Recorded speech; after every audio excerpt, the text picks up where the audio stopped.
नमस्कार साधको, स्वागत है आपका सोमवार की अद्भुत ज्ञान गाथा में।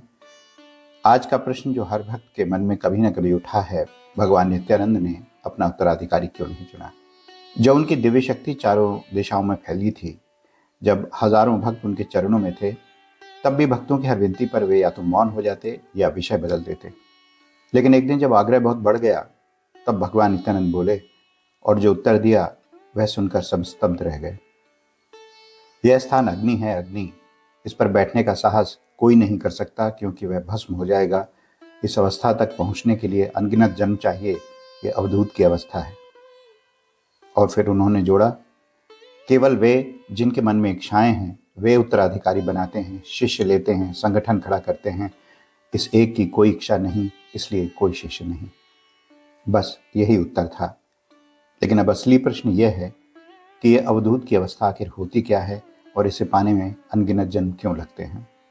इसी रहस्य को आज हम खोलेंगे भगवान के अपने वचनों से, उनकी चिदाकाश गीता से और उन दो चमत्कारों से जो उन्होंने अपने भक्तों के सामने किए। इसका विवरण हमें श्री गोपाल कृष्ण शेनॉय जी के ब्लॉग से मिला है।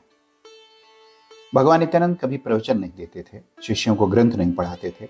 उनका सबसे बड़ा उपदेश था मौन। लेकिन सन 1924 से 1926 के बीच मंगलौर के मानागुड्डा में कभी कभी समाधि अवस्था में उनके मुख से शब्द झरते थे। एक परम भक्त तुलसी अम्मा उन शब्दों को कन्नड़ भाषा में लिखती जाती थी और वे शब्द संकलित हुए, जिन्हें आज हम जानते हैं चिदाकाश गीता के नाम से। चिद अर्थात चेतना, आकाश अर्थात असीम शून्य, चिदाकाश अर्थात परम चेतना का अनंत आकाश। यह ग्रंथ बुद्धि के लिए नहीं है, यह ग्रंथ हृदय की अग्नि के लिए है। और इसी ग्रंथ में भगवान ने अवधूत को परिभाषित किया है, शब्दों में नहीं, चमत्कारों में। 1920 का दशक, मुंबई की कुर्ला पाइपलाइन के पास भगवान नित्यानंद अक्सर पाए जाते थे। वहां नियमित रूप से आते थे रघुनाथ शेनॉय, हर बार भगवान के लिए भोजन लेकर। एक दिन एक पेड़ की छांव में बैठे बैठे भगवान ने पूछा, क्या तुम जानते हो अवधूत क्या है? शेनॉय जी ने नम्रता से कहा, नहीं मेरे देव, मैं केवल आपको जानता हूं। भगवान मुस्कुराए, पास की शाखा से एक पत्ता तोड़ा, उसके टूटे हुए सिरे से सफेद दूध जैसा रस टपकने लगा और फिर भगवान ने उस पत्ते को वापस उसी जगह लगा दिया। पत्ता जुड़ गया, जैसे टूटा ही नहीं था। भगवान बोले, यही है अवधूत।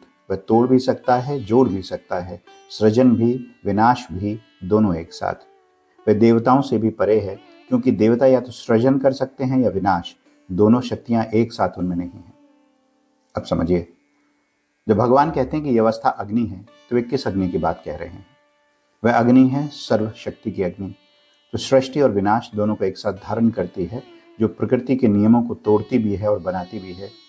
क्या कोई साधारण उत्तराधिकारी इस अग्नि को थाम सकता है?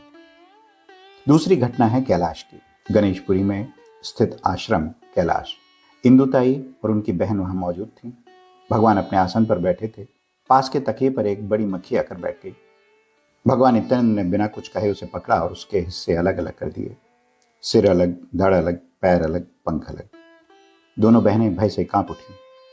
भगवान हंसे, फिर अपनी लंबी तर्जनी उठाई, एक अनजाना गाना गाते हुए उंगली को उन टुकड़ों के ऊपर धीरे धीरे गोल गोल घुमाने लगे और देखते देखते वो टुकड़े खींचने लगे, जुड़ने लगे और कुछ पलों में मक्खी पूरी हो गई, जीवित, और उसने पंख फड़फड़ाए और उड़ गई। लेकिन यह चमत्कार नहीं था, यह था अवधूत दर्शन का जीवंत प्रमाण। जन्म और मृत्यु, जो हमें दो अलग अलग सच्चाइयां लगती हैं, वे अवधूत के लिए एक ही सिक्के के दो पहलू हैं। अब आते हैं चिदाकाश गीता के उस श्लोक पर जो इन दोनों चमत्कारों को और भगवान के उत्तर को एक सूत्र में पिरो देता है। चिदाकाश गीता का श्लोक 52। न शरीर उत्पन्न होता है, न शरीर विलीन होता है, वह एक परम कर्ता वही है। जो श्वास मनुष्य जन्म लेते समय यहाँ लाता है, वही श्वास वह मृत्यु के समय अपने साथ ले जाता है।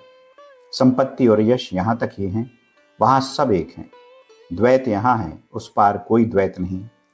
एक सिद्ध पुरुष अवधूत मनुष्यों में श्रेष्ठ है। योगी और सन्यासी किसी सिद्धि की कामना रखते हैं, अवधूत को कुछ भी नहीं चाहिए।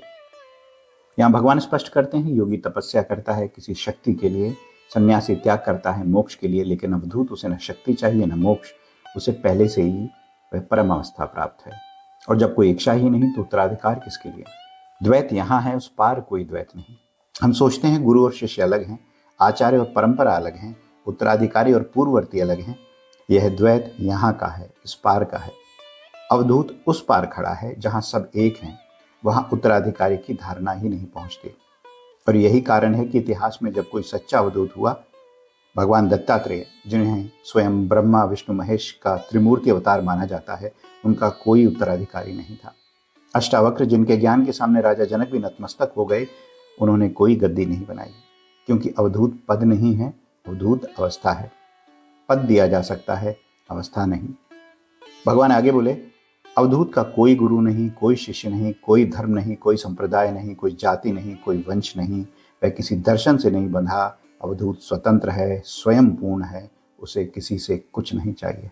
5 बंधनों से मुक्त, गुरु शिष्य परंपरा से मुक्त, क्योंकि वह स्वयं ज्ञान का स्रोत है। धर्म संप्रदाय से मुक्त, क्योंकि वह सबसे परे है। जाति वंश से मुक्त, क्योंकि वह आत्मा है, देह नहीं। दर्शन से मुक्त, क्योंकि वह स्वयं सत्य है, सत्य की खोज में नहीं। इच्छा से मुक्त, क्योंकि जो पूर्ण है उसे चाहिए क्या।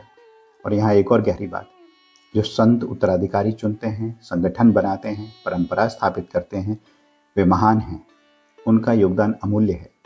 लेकिन भगवान कह रहे हैं यह भी एक सूक्ष्म इच्छा का रूप है, अपनी शिक्षा को, अपनी विरासत को, अपने नाम को आगे ले जाने की इच्छा। और इस एक को वह भी नहीं चाहिए।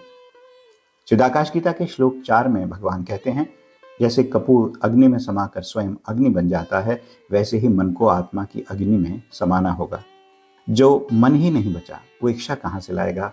और इच्छा नहीं तो उत्तराधिकारी भी नहीं। अब यहाँ एक प्रश्न मन में उठता है, जो उठना भी चाहिए, कि अगर भगवान नित्यानंद ने कभी शिष्य नहीं बनाया तो बाबा मुक्तानंद, जनानंद स्वामी, ललिता मौली, शालिग्राम स्वामी, ये सब कौन थे? क्या उनका भगवान से कोई संबंध नहीं था? था। और वह संबंध किसी औपचारिक शिष्यता से कहीं अधिक गहरा था। जैसे एक दृष्टांत से समझिए, सूर्य कभी किसी फूल को नहीं चुनता कि तू मेरी तरफ मुड़। सूर्य बस चमकता है, लेकिन सूर्यमुखी अपनी पात्रता से, अपनी साधना से उस प्रकाश की ओर मुड़ता है और उसमें सूर्य की ऊर्जा भर जाती है। तो क्या इसमें सूर्य ने कोई शिष्य बनाया? औपचारिक रूप से नहीं। लेकिन क्या उस फूल में सूर्य का तेज आया? बिल्कुल आया। यही संबंध था भगवान नित्यानंद और इन महात्माओं के बीच। बाबा मुक्तानंद स्वयं कहते थे कि भगवान ने उन्हें शक्तिपात दिया, लेकिन ये कोई औपचारिक दीक्षा नहीं थी, ये एक अनुग्रह घटना थी। भगवान ने उन्हें चुना नहीं था। भगवान की उपस्थिति रूपी अग्नि के सामने मुक्तानंद बाबा की चेतना स्वयं प्रज्वलित हो गई। और यही बात जनानंद स्वामी, ललिता मौली और शालिग्राम स्वामी के लिए भी उतनी ही सच है। यहाँ 2 बातों का अंतर समझना जरूरी है। शिष्य बनाना यानी मैं तुम्हें चुनता हूँ, तुम मेरी परंपरा के वाहक हो, ये भगवान ने कभी नहीं किया। लेकिन अनुग्रह देना यानी मैं जो हूँ उसकी किरण तुम पर पड़ी और तुम रूपांतरित हो गए, यह निरंतर होता रहा। और यहाँ मुक्तानंद परंपरा के भक्तों के लिए एक और गहरी बात है, जो गर्व का नहीं, अहोभाव का विषय है। अगर भगवान ने औपचारिक रूप से शिष्य बनाया होता तो बाबा मुक्तानंद एक चुने हुए शिष्य मात्र होते। लेकिन चूंकि भगवान ने किसी को नहीं चुना और फिर भी मुक्तानंद बाबा उस अग्नि के सानिध्य में स्वयं प्रज्वलित हुए, तो ये उनकी अपनी असाधारण साधना और पात्रता का प्रमाण है। ये चुनाव नहीं था, ये पात्रता थी। इसीलिए कहा जाता है भगवान नित्यानंद ने शिष्य नहीं बनाए, लेकिन उनकी उपस्थिति ने शिष्य बनाए। यही अंतर अवधूत की महिमा है और यही उन सभी महात्माओं की महानता भी। लेकिन क्या भगवान ने सचमुच किसी को कोई जिम्मेदारी नहीं दी? यहाँ एक और अद्भुत प्रसंग है। भगवान चाहते थे कि श्री शालिग्राम स्वामी जी भक्तों की देखभाल करें, लेकिन स्वामी जी ने मना कर दिया। उन्होंने महासमाधि मांगी। तो भगवान ने क्या किया? उन्होंने स्वामी जी को 500 वर्षों की अग्नि तपस्या में स्थापित कर दिया। गणेशपुरी की शक्ति आज भी स्वामी जी के साथ है। वे सूक्ष्म रूप में भक्तों की देखभाल करते हैं। देखिए, भगवान ने उत्तराधिकारी नहीं दिया, लेकिन एक अदृश्य रक्षक की व्यवस्था की।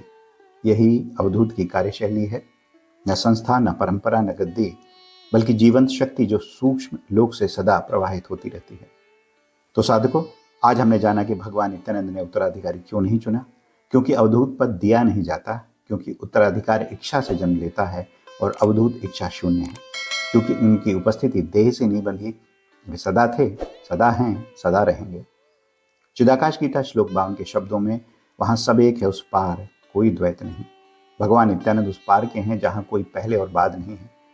उनका सूर्य कभी अस्त नहीं होता। ओम नमो भगवते नित्यानंदाय। सद्गुरुनाथ महाराज की जय।